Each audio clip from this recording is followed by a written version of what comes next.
नमस्ते, वंदे मातरम, जय हिंद। बहुत दिनों के बाद सारी समस्याओं और विसंगतियों से जूझते हुए एक बार फिर आपके सामने, लेकिन आज विषय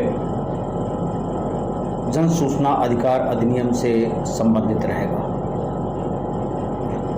आगे बढ़ूं इसके पहले ये ज़रूर बता दूं कि जन सूचना अधिकार अधिनियम में बहुत सारी वीडियोज़ पहले भी अपलोड की जा चुकी हैं और अभी भी जैसे जैसे हमारे श्रोताओं की, दर्शकों की डिमांड होती है, हम देते ही रहते हैं। आज जो विषय जा रहा है यह भी एक तरह से यूँ कह सकते हैं कि जन सूचना अधिकार अधिनियम के दुरुपयोग को लेकर के है। उसी बात को आपके सामने रख रहा हूँ। दुरुपयोग का मतलब कभी कभी कुछ स्वार्थी तत्व दुरुपयोग करते हैं और कभी कभी जो जन सूचना अधिकारी हैं वो इसका दुरुपयोग करते हैं, तो दोनों के लिए बात है।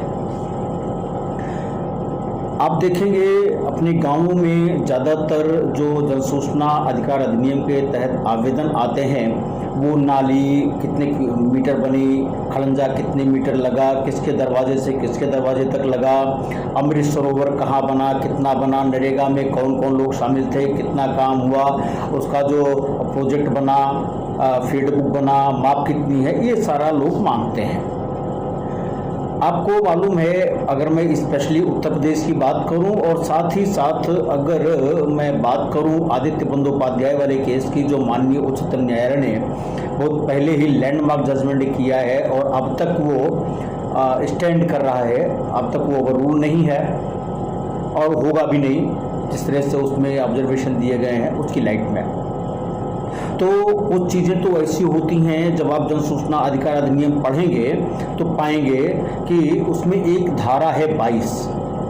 धारा 22 ओवर राइटिंग इफेक्ट करती है, लेकिन उसमें एक शब्द आया है इनकंसिस्टेंसी, यानी अगर जन सूचना अधिकार अधिनियम में जो अपेक्षित है परंतु अन्य अधिनियम जैसे रेवेन्यू कोड हो गया, पंचायत राज एक्ट हो गया या अन्य अधिनियम हो गए, अगर वो सूचना देने में वहाँ व्यवस्था नहीं है या नाकानी है, तो वहाँ की बात मैं कर रहा हूँ, तब वहाँ पर यह धारा 22 जो होगी वह स्थिति दूसरी बनाएगी, यानी अतिक्रमणकारी प्रभाव नहीं रखेगी।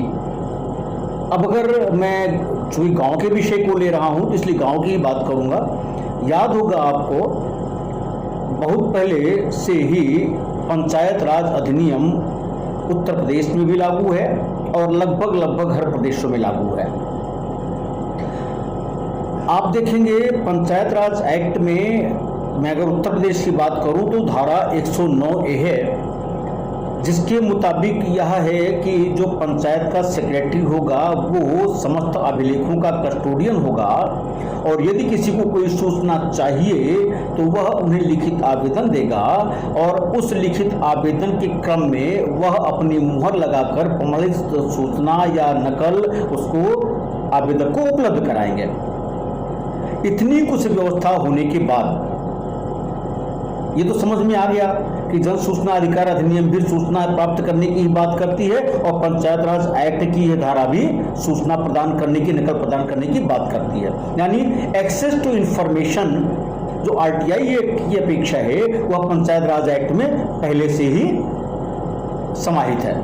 अब ऐसी दशा में जब आप आरटीआई एक्ट में मांगते हैं, जो कि एक जनरल एक्ट है खास तौर से पंचायतों के लिए, क्योंकि पंचायत राज एक्ट में त्रिस्तरीय सारी बातें कही गई हैं, जो व्यवस्था होनी है, कैसे होनी, क्या होना है, एक एक चीज लिखी हुई है, यानी वह विशेष अधिनियम है। और यह सर्वमान्य सिद्धांत है कि विशेष अधिनियम को जनरल लॉ प्रिवेल नहीं कर सकता, यानी पंचायत राज एक्ट को आरटीआई एक्ट ओवरराइड नहीं कर सकता, क्योंकि दोनों के प्रावधानों में कोई इनकंसिस्टेंसी नहीं है, कोई विरोधाभास नहीं है। इसलिए जो लोग सूचनाएं ग्राम सभा के माध्यम से मांगते हैं, ग्राम सभा के माध्यम के लिए मांगते हैं, वो चाहे लोकहित का हो या नाली की बात हो या खड़ंजे की बात हो या किसी कार्य की बात हो या जो भी सूचना चाहते हैं, वह पंचायत राज एक्ट के अधीन ऑलरेडी व्यवस्था दी गई है, उससे ही प्राप्त कर सकते हैं। अब बात रहती है कि सूचना मांगनी क्यों। आप देखेंगे कि भ्रष्टाचार को मिटाने के लिए, यद्यपि भ्रष्टाचार को खत्म करना इतना आसान नहीं है, क्योंकि कहीं न कहीं आम जनमानस उस भ्रष्टाचार से जुड़ा हुआ होता है। भ्रष्टाचार कराने वाला भी आम जनमानस होता है, करने वाला भी आम जनमानस से निकल कर ही उसमें सम्मिलित होने वाला होता है। तो ऐसी दशा में हमको खुद को भी जरा सा अपने आत्मचिंतन मंथन करने चाहिए, उसके बाद ही फिर करप्शन की बात करनी चाहिए। तो करप्शन को मिटाने के लिए सारी ऑनलाइन व्यवस्था की गई है। आप सोचते हैं कि गांव में क्या क्या काम हुआ, तो ई ग्राम स्वराज्य पोर्टल पर सारी की सारी सूचनाएं उपलब्ध हैं। नरेगा में कितना काम हुआ, कितना मीटर काम हुआ, कहाँ कहाँ काम हुआ, सारा डिटेल आप नरेगा की साइट पर जाएंगे तो वहाँ मिल जाएगी। इसी तरह से जो सूचना जो आरटीआई एक्ट में धारा 4 बोलती है कि इतना इतना पब्लिकेशन जरूरी होगा, लेकिन साथ में यह भी प्रावधान करती है कौन कौन सूचनाएं जाएंगी, यह जो आर्थिक पक्ष है उसको देखते हुए की जाएंगी। यहाँ तक कि नोटिस बोर्ड को भी स्वविवेक से प्रसारित सूचना माना गया है। तो इस दृष्टिकोण से अगर हम देखें तो हमारे जो बंधु पोर्टल पर सूचना उपलब्ध होने के बावजूद जन सूचना आवेदन मांगते हैं, हमें लगता है कि जो माननीय उच्च न्यायालय दिल्ली का धर्मेंद्र वाला केस था उसकी लाइट में और साथ ही धारा 4 की लाइट में वह जन सूचना आवेदन जन सूचना अधिकार अधिनियम की धारा 2JF और अन्य प्रावधानों को जब एक साथ पढ़ेंगे और साथ ही धारा 22 जन सूचना अधिकार अधिनियम की जब पंचायत राज एक्ट की जो संशोधन हमने बताया अभी नियम धारा 109A की लाइट में देखेंगे तो इनकंसिस्टेंसी नहीं है और जन सूचना आवेदन से हमको वहाँ बचना चाहिए। और हमें तो लगता है कि इस संदर्भ में जो सूचना आयोग है वहाँ के सूचना आयुक्तों को भी प्रशिक्षित करने की आवश्यकता है, क्योंकि कई बार ऐसा देखा गया है कि जो सूचनाएं ऑनलाइन उपलब्ध हैं, कुछ सूचना आयुक्त ऐसे होते हैं वो कहते हैं नहीं साहब उपलब्ध है तो भी आप दीजिए ही दीजिए। यहाँ पर एक बात बताऊं, अब जन सूचना अधिकारी या तो सारे पब्लिक के काम छोड़ के जो लोक हितकारी काम है सारे प्रिंट आउट निकाल के फिर घर पहुंचाना शुरू करें, फिर उसको ऑनलाइन पब्लिश करने का पर्पस क्या रह गया, वो तो फ्रस्ट्रेट हो गया ना। जब ऑनलाइन सारी सूचना उपलब्ध है तो आप किसी कैफे पर किसी अपने मोबाइल से अपने कंप्यूटर से आप खुद ही देख सकते हैं, खुद प्रिंट आउट ले लीजिए।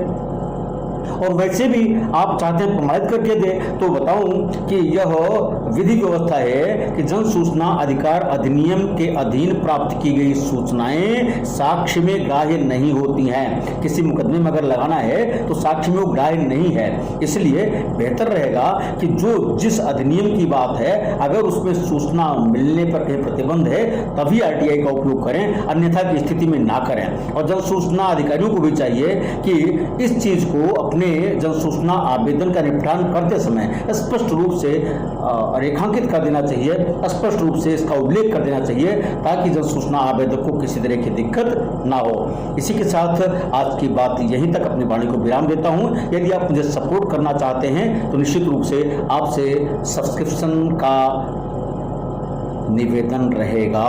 सब्सक्राइब कीजिए चैनल को, शेयर भी कीजिए। बहुत बहुत धन्यवाद। वंदे मातरम।